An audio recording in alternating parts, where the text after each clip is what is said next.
Today we are going to talk about how to change the air filter inside your house. So let's go ahead and take our air filter out.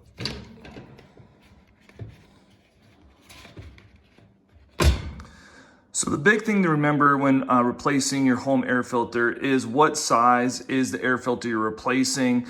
More than likely, you're gonna have a few different air filters to replace, and they may be of different size. So I would suggest making a note, whether on your phone or somewhere where you write down the size, because it's easy to forget the size, especially when you have multiple different sizes.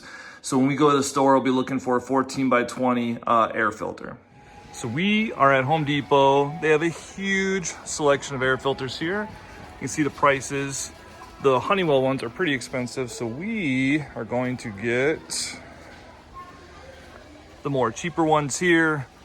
I've tried all kinds of different ones over the years. These work just as well as the others, in my opinion, so we will go with this. So if the design of your filter is not the same as the one that you are replacing, that is fine. There's no worries about that. You can see too how dirty the one I have here is. They say you need to replace them about every 3 months or so, so well timed to get this replaced.